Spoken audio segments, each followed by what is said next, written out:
Now that our frets are flat and level, it is time to recrown them. They were nice and round when we installed them, then we flattened them, and now I need to re-round them.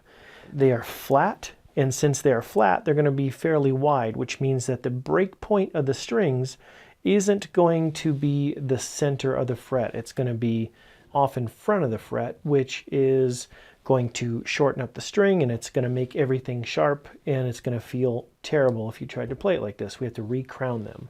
Best way to do that is with a crowning file. There are crowning files that are a little bit wider for wider frets, and there are narrower or standard frets. So that's the one I'm going to use.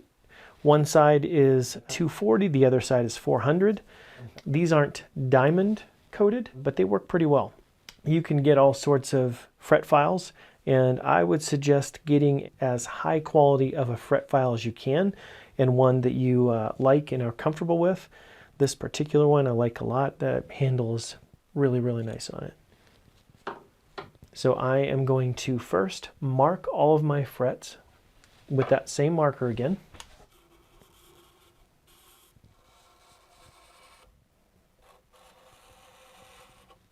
Okay, all my frets are marked.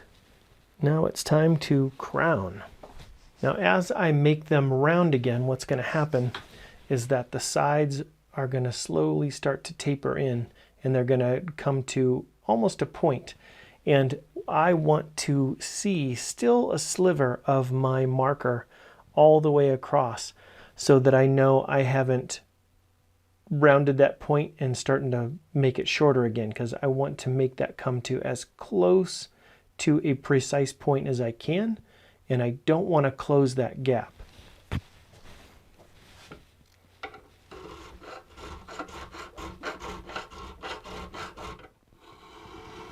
Okay, got a nice line there. Now, because we used an accurate flat bar, we know that all these frets are at the same height. So as long as I still see a sliver of that marker that I put on there, I know that's still true. So we want to be really careful that we always see a very, very small piece of marker line. As we are recrowning these frets, always be aware of your marker line and how it follows the radius. Make sure that you're not focusing on one part and you get carried away of filing it flat. Be aware that these do follow that same radius of the fretboard.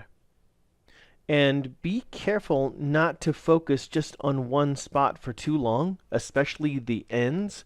It's really easy to do that and to start chasing your crown a little bit. Just kind of spread the love and make sure that you're following that radius. The more time you spent on prepping the fretboard and installing the frets correctly, the less work you'll have to do here. So hopefully this part is pretty easy, and that I have emphasized that prep work enough that you don't have too hard a time here. On this last part of the fretboard, I like to use the crowning file really carefully. So I just use the end of it, and when I want to do the other side of the fret, the side that's closest to me, I find that it is sometimes hard to get into that spot, especially if you have a larger handle on your file. So I will just spin the guitar around and start working on the other side and just use the file in the same fashion that I just did. It's just critical to be very careful in this spot. So whatever you have to do with the guitar, with your body mechanics, just be very careful not to put any scratches into it. That's why it's really critical to get this piece of protective board or hard paper or whatever you can use to get something on here, filing these and getting these crowned correctly. There's just so many ways to mess this up and ding the top, ding the back. You notice I have some chamois underneath as well. just be very careful.